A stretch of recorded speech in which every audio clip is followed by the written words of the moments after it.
രംഗത്തുള്ള പ്രശ്നങ്ങളിൽ ഇസ്ലാമിക ദർശനം എന്നുള്ള ക്ലാസ് ഇവിടെ നടക്കുകയുണ്ടായെന്ന് സൂചിപ്പിച്ചു. തീർച്ചയായിട്ടും തൊഴിൽ മേഖല വളരെ സങ്കീർണമായിട്ടുള്ളൊരു മേഖലയാണ്. പ്രത്യേകിച്ച് കേരളം പോലെയുള്ള സംസ്ഥാനത്തെ തൊഴിൽ മേഖല അതിസങ്കീർണമാണ്. അതുകൊണ്ട് തന്നെ തൊഴിലാളികളെ സംബന്ധിച്ചിടത്തോളം വ്യക്തമായ ഒരു കാഴ്ചപ്പാട് തങ്ങളുടെ തൊഴിലിനെ പറ്റിയും അതോടൊപ്പം തൊഴിൽ നിലനിൽക്കേണ്ട ആവശ്യകതയെക്കുറിച്ചും തൊഴിലാളി മുതലാളി ബന്ധങ്ങളെക്കുറിച്ചുമൊക്കെ ഉണ്ടാവുക എന്നുള്ളത് ഏറ്റവും പ്രധാനപ്പെട്ട കാര്യമാണ്. കേരളം സജീവമായി ചർച്ച ചെയ്തിട്ടുള്ള പ്രശ്നങ്ങളാണ്. തൊഴിലാളിയെപ്പറ്റി മാത്രം ചിന്തിച്ചാൽ മതിയോ എന്നുള്ളതാണ് ഏറ്റവും പ്രധാനപ്പെട്ട കാര്യം. നമ്മളൊക്കെ സമൂഹത്തിന് ഭാഗമാണ്. അതുകൊണ്ട് തന്നെ സമൂഹത്തിൽ തൊഴിലുണ്ടായി കാണുകയും അതിനപ്പുറത്തേക്ക് കാര്യങ്ങൾ കാണാതെ പോവുകയും ചെയ്തു കഴിഞ്ഞാൽ തൊഴിലാളികൾ സമൂഹത്തിൽ നിന്ന് ഒറ്റപ്പെടുന്ന സാഹചര്യമുണ്ടാകും.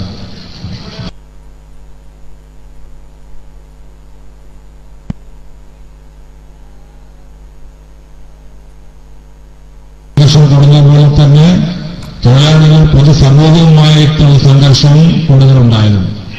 ഇന്ന് പക്ഷെ അതിലൊക്കെ മാറ്റം വന്നു തുടങ്ങി എന്നുള്ള ഗുണപരമായ ഒരു അന്തരീക്ഷം ഇന്നുണ്ട്. ധാർമ്മികത എന്ന് പറയുന്നത് ഏതെങ്കിലും ഒരു മേഖലയുള്ളവർക്ക് മാത്രമുള്ളതല്ല. വിദ്യാർത്ഥിക്ക് ധാർമ്മിക ബോധമുണ്ടാവണം, അധ്യാപകന് ധാർമ്മിക ബോധമുണ്ടാവണം, തൊഴിലാളിക്കും ധാർമ്മിക ബോധമുണ്ടാവണം. ധാർമ്മിക ബോധമുള്ള തൊഴിലാളികൾ ഉണ്ടായെങ്കിൽ മാത്രമേ അത് തൊഴിൽ മേഖലയ്ക്ക് ഗുണം ചെയ്യുകയുള്ളൂ. തൊഴിൽ മേഖലയാണ് നമ്മുടെ ഏറ്റവും പ്രധാനപ്പെട്ട പ്ലാറ്റ്ഫോം. തൊഴിൽ മേഖല ഇല്ലെങ്കിൽ തൊഴിലില്ല.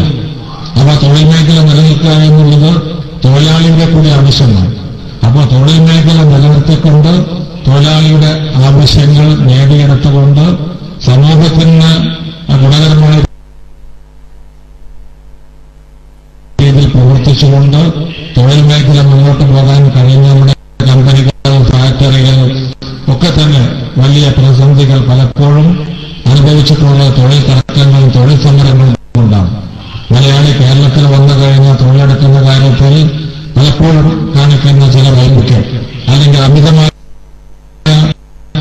അവകാശം, ആവശ്യങ്ങൾ അതൊക്കെ തൊഴിൽ മേഖലയെ ഒരു പരിധിവരെ സാരമായ ഒരു കാലഘട്ടത്തിൽ ബാധിച്ചു. പക്ഷേ ഞാൻ ആമുഖമായി പറഞ്ഞതുപോലെ ഇന്ന് അതിനകത്ത് മാറ്റം വന്നിട്ടുണ്ട്. ഇപ്പോൾ കേരളത്തിന് പുറത്തുപോയി തൊഴിൽ ചെയ്യുന്ന ആളുകളാണ് നമുക്ക് വളരെ കൂടുതൽ വിദേശ രാജ്യങ്ങളിലൊക്കെ. അവിടുത്തെ അവസ്ഥ കൂടി നമ്മൾ ആലോചിക്കുമ്പോൾ നമുക്കത് ബോധ്യമാകും. അവിടെയൊക്കെ തൊഴിൽ മേഖലയ്ക്ക് ശക്തമായ രീതിയിൽ പിന്തുണ കൊടുക്കുന്നവരാണ് തൊഴിലാളികൾ.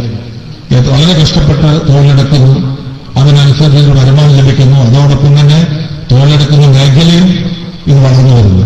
പക്ഷെ നമ്മളിവിടെ തൊഴിലെടുക്കുന്ന മേഖല വളർന്നു വരുന്ന സാഹചര്യമില്ല. അതുകൊണ്ട് തൊഴിലാളിയുടെ വളർച്ചയ്ക്കൊപ്പം തൊഴിലുണ്ടാകണം, തൊഴിൽ മേഖല വളരണം. അത് വളരണമെങ്കിൽ തൊഴിലാളിക്ക് ഒരു ധാർമ്മിക അവബോധം ഉണ്ടാകണം. ഇത്തരം സമ്മേളനങ്ങൾ, അത്തരം കാര്യങ്ങളൊക്കെ ചർച്ച ചെയ്യുന്ന ഒന്നായി മാറട്ടെ എന്ന് ആശംസിക്കുന്നു. ഒരിക്കൽ കൂടി SYFന്റെ ഈ സമ്മേളനത്തോടനുബന്ധിച്ച് ഇത്തരമൊരു തൊഴിൽ സമ്മേളനം സംഘടിപ്പിക്കുക എന്നുള്ളത് വളരെ നല്ല കാഴ്ചപ്പാടായി കാണുകയാണ്. ഞാൻ അതിനെ പ്രത്യേകം അഭിനന്ദിക്കുവാനും സന്ദർഭം വിനിയോഗിച്ചുകൊണ്ട് ഈ തൊഴിൽ സമ്മേളനത്തിന് ഔപചാരികമായ ഉദ്ഘാടന കർമ്മം നിർവഹിച്ചു.